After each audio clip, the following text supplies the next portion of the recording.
I thought I married into a dream. But I had no idea I was just another pawn in their twisted legacy. What started as a fairy tale turned into a psychological maze I almost didn't escape. The beginning of my dream. My name is Eliza. I grew up in a small town, raised by my grandmother, and never really had more than enough to get by. Love wasn't something I expected to find in a five-star ballroom on a cold January evening. But that's exactly where I met Adrian Langford. Adrian was heir to the Langford estate, a family that practically owned half the city.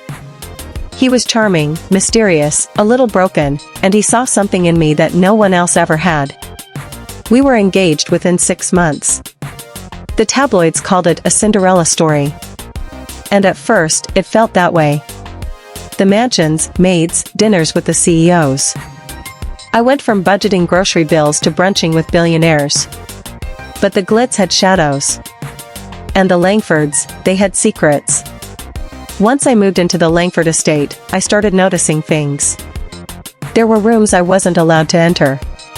Staff who never looked me in the eye. Adrian's mother, Victoria Langford, was always smiling, but her words cut like razors. "You're not one of us, Eliza. But you'll learn to play the part." I was constantly tested, charity events I didn't know how to dress for, conversations in French, dinner guests who judged my posture and pronunciation. But I held my head high, because I loved Adrian. Until I overheard him one night. "I don't love her, Mother. But she's useful." My hands shook as I pressed against the wall, eavesdropping. Useful? I wasn't even a person to them, just a piece in their power chessboard. Victoria had orchestrated the marriage to soften the Langford image. Adrian had debts, social, political, emotional, and I was the humble bride to cleanse the family name. I felt sick. But I didn't run. I needed answers. So, I played along. I smiled wider, kissed longer, acted dumber. And all the while, I searched, through drawers, behind portraits, even bribed a maid. And that's when I found it. Behind a bookshelf in the east wing, I discovered a hidden door. A key had been sewn into one of Adrian's old coats. I'd found it during laundry day. The room was cold, silent, untouched for years. But on the desk, there was a ledger. Page after page of donations, to judges, politicians, even police chiefs. And photos, of women. Dozens of them. All with Adrian. Some crying. Some bruised. All gone. My stomach turned. I was married into a legacy built on silence and fear. I wasn't the first woman they'd used. Just the one dumb enough to think I was different. I confronted Adrian. I stood at the grand staircase, holding the photos. "You told me you loved me. You lied." He didn't flinch. "You were never supposed to find that room." Victoria appeared behind him, calm as ever. "You can walk away, Eliza. Quietly. Or you can disappear like the others." But they underestimated me. I had already mailed copies of the evidence to a lawyer friend from college. I knew I couldn't trust the local police, Langfords owned them. I once thought marrying Adrian would be the dream I'd never wake up from. But dreams can turn into nightmares when secrets wear tuxedos and smiles hide knives. After the confrontation with Adrian's family, the truth spilled like broken glass, sharp, ugly, and dangerous. Eliza learned she was just a pawn in a deal. But she didn't leave. Not yet. She wanted the full truth. And maybe, revenge. I started digging. Quietly. Strategically. While Adrian tried to win back my trust, I played the part of the obedient wife. But every time he left the room, I searched for clues, letters, financial records, photos. What I found shook me to my core. Some days, I wake up and forget that the Langfords ever existed. The sea breeze washes over my skin, and the only sound is the rhythmic hum of waves crashing outside my window. For a moment. I'm just a woman with her tea, her typewriter, and her silence. But peace has a price. Because the truth doesn't rest. Not really. 3 months ago, I received a letter, no return address. Just a single sheet of thick, ivory paper. It read, "You were never the only one who tried to run. But you were the only one who succeeded. We need your voice again." At first, I thought it was a cruel prank. But inside the envelope was a photo, faded, folded, and old. One of the women I saw in Adrian's secret room. Her name was Camille. I'd always assumed she was one of the lost ones. But she was alive.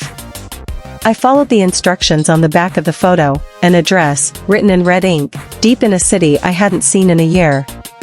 My hands trembled the entire train ride there. What I found was an underground network, a support circle of women who'd survived powerful families like the Langfords. They called themselves the Echoes. Camille was there, her eyes sharp, her voice quiet. She told me that taking the Langfords down had started a ripple effect. Other elite families were getting nervous. Evidence was being erased. Survivors were being silenced, again. "You still have a voice, Eliza," she said. "And people still listen." I had run once. I had hidden in a sea-kissed cottage, hoping the past would sink. But now, women were rising, and I had a choice to make. Stay quiet, or speak again. I didn't need the spotlight. I didn't want the fame. But I couldn't turn away from the faces around that table. Faces like mine. Eyes full of history. So, I picked up my pen. And this time I wrote everything. Names. Dates. Deeds. Not as Eliza Langford, the wife. Not as the girl in the gown. But as Eliza Gray, the woman who lived. The world read it. And it shook. Of course, there were threats. Offers to settle. Anonymous calls in the night. But the fire had already caught. Camille and the Echoes filed class action suits. International media picked up the wave. Private jets were grounded. Empires crumbled. I didn't need revenge. I never wanted it. I just wanted no more girls like me to ever feel small. Now, I still live by the sea. But the silence doesn't feel heavy anymore, it feels earned. The scars didn't vanish. But they stopped aching. I never wanted revenge. I wanted the truth. I wanted freedom. I got both, but at a cost. They offered me hush money. I refused. They offered apologies. I laughed. Now I live quietly in a small cottage by the sea, writing under a pseudonym.